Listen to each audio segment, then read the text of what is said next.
Anthony Stolarz is on his way to the minors. So what's next? What are the Leafs looking for now on the trade front? And now that Kiefer Sherwood is a Shark, what's next on that front?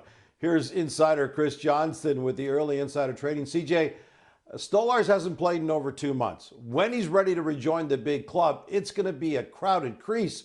So what's going to be the plan then? Well, at this point, it doesn't sound like the Leafs intend to carry three goaltenders. And so that would mean when Anthony Stolarz is ready, Dennis Hildeby's headed back to the Marlies because he is waiver exempt. But I don't think the Leafs want to proceed too long with a three-headed goalie monster. In the meantime, Stolarz is still working his way back. And as you mentioned, he's getting very close. And one thing I point out is that even though he has joined the Marlies on a conditioning loan, the expectation at this time is that he's not going to actually play games for them.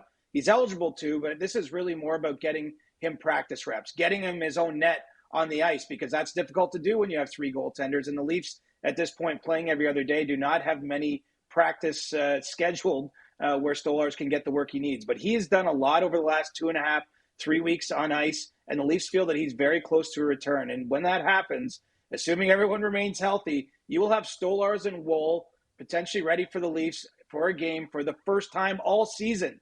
The duo that had so much success last year is not actually dressed for the same game yet this year, but we are getting very close to that point, with Stolarz just needing a few more practices before he's ready to join the big club. Nice to have some depth at net again. Listen, last night aside, the Leafs have really been turning things around. But what last night's loss against the Wild continued to point out is the Leafs have got some holes. So what do you see them prioritizing on the trade front moving forward, CJ?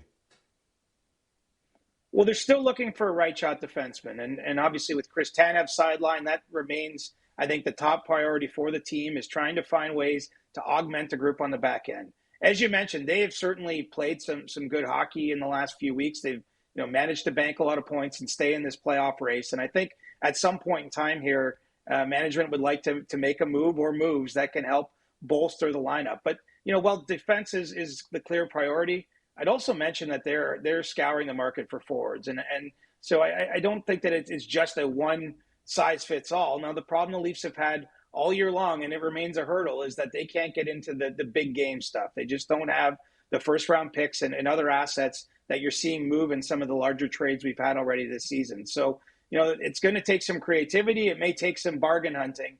But the Leafs are focused on a couple different fronts right now when it comes to potential activity that they'd like to add players. Kiefer Sherwood came off our trade bait board, is headed to San Jose, but there's still nothing done long term. His deal right now is set to expire at the end of the season. CJ, could this turn into a rental, or what's the plan there?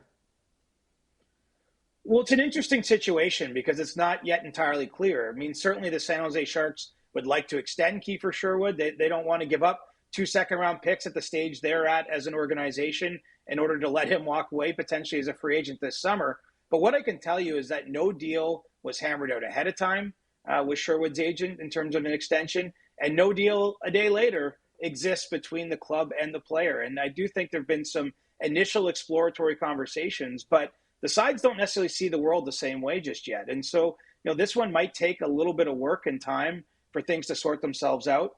Kiefer Sherwood's excited about the opportunity that lays before him in San Jose.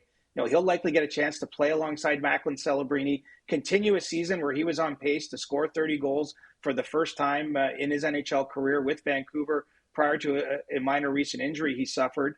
And so, I think he's fully willing to stay in San Jose, but it's going to cost a fair amount of money to get that done. And at this point in time, I don't know if the Sharks are ready to quite pony up. So I think it's a situation that bears watching. But, needless to say, the Sharks like the player. The player's excited about the opportunity that's in front of him. But, there's a fair bit of business, I think, that has to happen before we're talking about him signing a contract extension in San Jose. Nice time by Sherwood. He's looking for a new contract just as he's experiencing a career year.